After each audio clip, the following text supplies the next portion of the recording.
இன்னைக்கு வீடியோவில் சிம்பிளாக செய்கிற சிக்கன் வறுவல் செய்ய போகிறோங்க.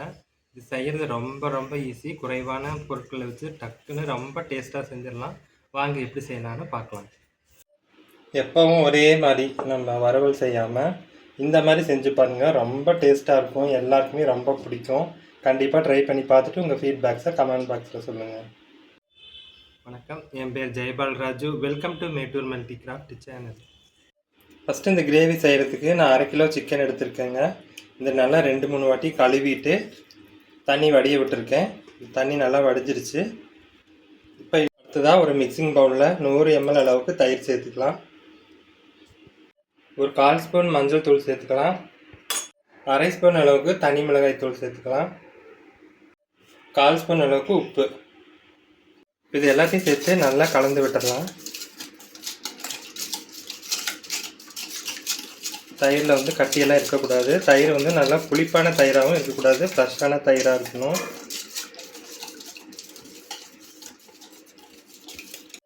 இப்போ இது எல்லாத்தையும் நல்லா மிக்ஸ் பண்ணியாச்சு. நம்ம சிக்கனை சேர்த்து இதை நல்லா கோட் பண்ணிக்கலாம்.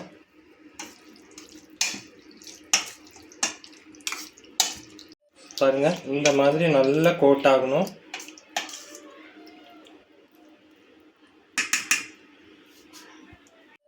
இப்போ நம்ம இது ஒரு பிளேட் போட்டு ஒரு 1/2 மணி நேரம் இதை ரெஸ்ட் விட்டுடலாம். இப்போ மசாலா நல்லா 1/2 மணி நேரம் நல்லா ஊறி வந்திருக்கு.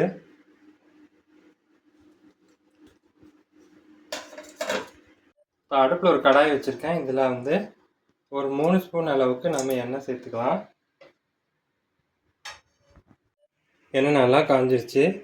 இதில் ஒரு பிரியாணி இலை, கொஞ்சமாக சோம்பு, கொஞ்சமாக நட்சத்திர சோம்பு, கல்பாசி, ஜாதிபத்திரி, 3 பட்டை, சின்னதாக 2 கிராம்பு, இது எல்லாத்தையும் இதில் போட்டுடலாம்.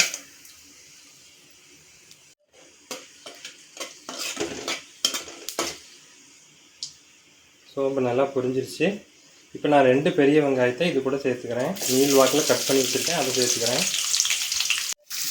ஒரு துண்டு இஞ்சி, 4-5 பல் பூண்டு தட்டி வச்சுருக்கேன், அதையும் இதுக்குள்ளே சேர்த்துக்கலாம்.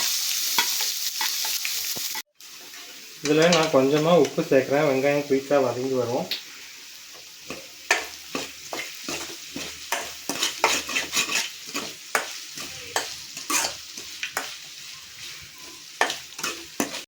வெங்காயம் இந்த கண்ணாடி பதத்துக்கு வந்துருச்சு. இப்போ நாம் ஊற வச்ச சிக்கனை இது உள்ளே சேர்த்துக்கலாம்.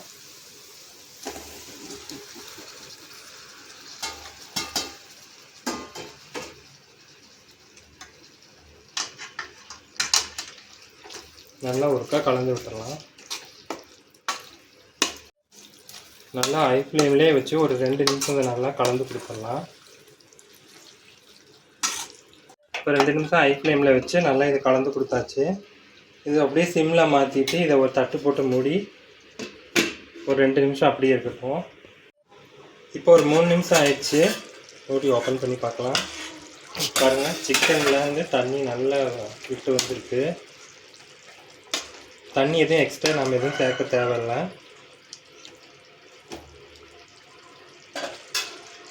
இப்போ நம்ம மசாலா சேர்த்துக்கலாம். 1 ஸ்பூன் வந்து தனி மிளகாய் தூள், 1 ஸ்பூன் மல்லித்தூள், 3/4 ஸ்பூன் வந்து கரம் மசாலா, 3/4 ஸ்பூன் வந்து சிக்கன் மசாலா, இது எல்லாத்தையும் சேர்த்துக்கலாம்.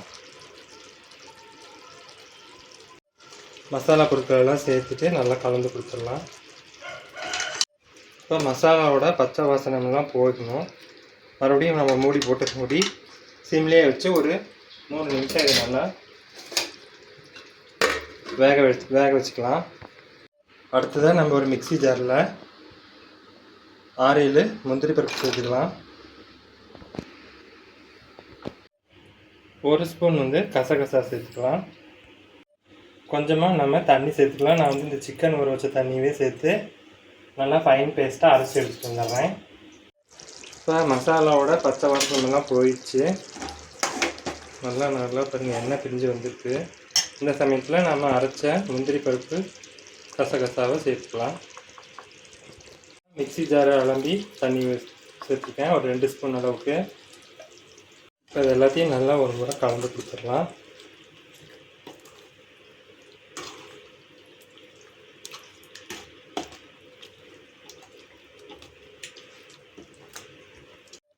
இப்போ நல்லா மூடி போட்டு மூடி மறுபடிக்கும் ஒரு 3 நிமிஷம் கழித்து ஓப்பன் பண்ணி பார்க்கலாம்.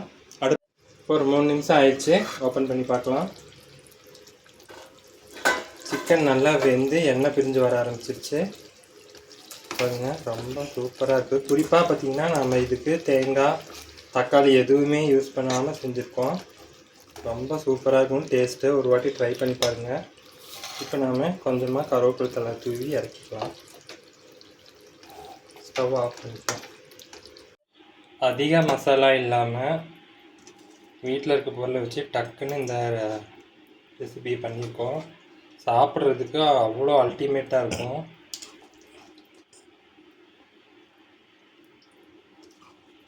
இந்த வீடியோ பிடிச்சிருந்தா லைக் பண்ணி, ஷேர் பண்ணி, கமெண்ட் பண்ணுங்கள். மறக்காமல் நம்ம சேனலை சப்ஸ்கிரைப் பண்ணிக்கோங்க. மீண்டும் அடுத்த வீடியோவில் சந்திக்கலாம். அது வரைக்கும் ரசித்து சமைங்க, ருசித்து சாப்பிடுங்க. நன்றி, வணக்கம்.